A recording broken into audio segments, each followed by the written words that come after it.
भाजपा के प्रदेश सह प्रभारी संजय टंडन ने कहा कि भाजपा हिमाचल में अपने सभी ग्राम केंद्र सम्मेलन संपन्न करने वाली है।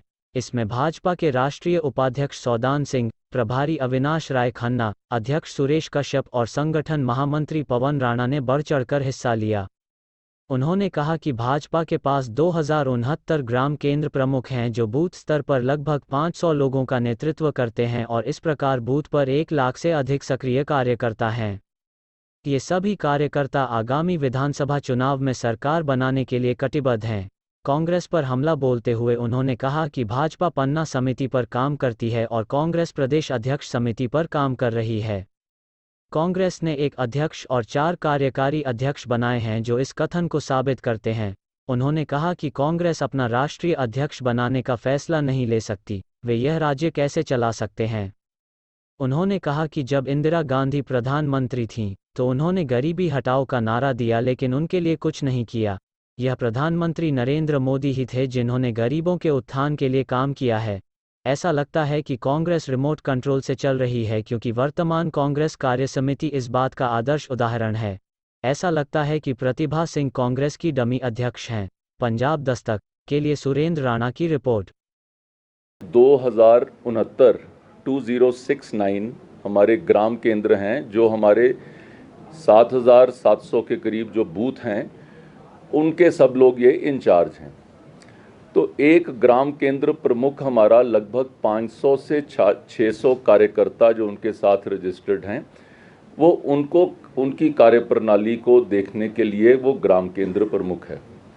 सो जो 2069 हमारे जो ग्राम केंद्र प्रमुख हैं उनका अभ्यास वर्ग के साथ अगर हम 500 के साथ रफली एवरेज लें तो लगभग 1 लाख कार्यकर्ता हमारा अगले 15 दिन के अंदर जो इस कार्य के अंदर सम्मिलित होके जो बूथ स्तर के ऊपर हमारी रचना है, पन्ना स्तर के ऊपर हमारी रचना है, उस कार्य को आगे बढ़ाने के लिए ये हमारा अभ्यास वर्ग लगा और बहुत अच्छे ढंग से ये सारी चीज़ का जो संचालन हो रहा है।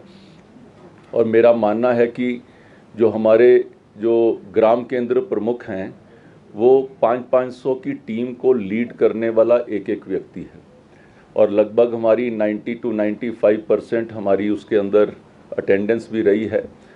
और मेरा मानना है कि इसके माध्यम से हमारा जो कार्यकर्ता है वो वोटर के साथ अपने बूथ के ऊपर डायरेक्टली कांटेक्ट करने के लिए वो कार्यरत है और ये कार्य हमारा अगले 1 महीने के अंदर आपको भी दिखेगा और जनता को भी दिखेगा।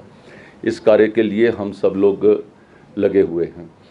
भारतीय जनता पार्टी जैसे ही कोई ऐसी चीज़ होती है जहाँ पे आपको लगता है कि कोई यहाँ रेट्स बढ़ रहे हैं, कोई महंगाई के कोई शब्द कहीं पे यूज़ होता है, हमारी सरकार उसको उन्होंने किस ढंग से उसको एड्रेस किया कि monetization in the pockets of the poor, उनकी पॉकेट को कैसे मोनेटाइज किया। मैं उसके 2-3 उदाहरण आपको दूंगा कि एक व्यक्ति है जो गरीब व्यक्ति है, उसका अपना हेल्थ के ऊपर जो उसका एक्सपेंडिचर होता है वो एक्सपेंडिचर उसकी पॉकेट के ऊपर अटैक करता है बिकॉज किसी ने उसके लिए प्रोवाइड फॉर नहीं किया होता, प्रोविज़न नहीं रखा होता। क्योंकि कभी कोई अपना बजट बनाते हुए कोई दवाइयों के ऊपर नहीं वो रखता, कोई ये नहीं सोचता कि मैं बीमार पड़ जाऊंगा।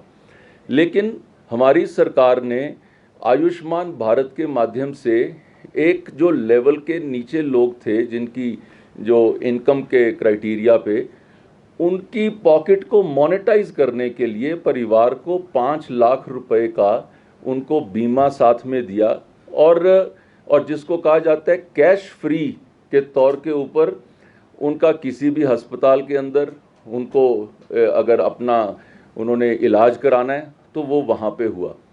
अब इसके साथ ही साथ अगर आप जब इसको डबल इंजन के अंदर आप परिवर्तित करते हैं तो कुछ व्यक्ति थे जो उस रेखा से बाहर आ जाते थे, तो उन लोगों की केयर के लिए हिम केयर की योजना जयराम जी की सरकार ने यहाँ पर दी। अब क्या हुआ, almost everybody in Himachal Pradesh got covered under this health.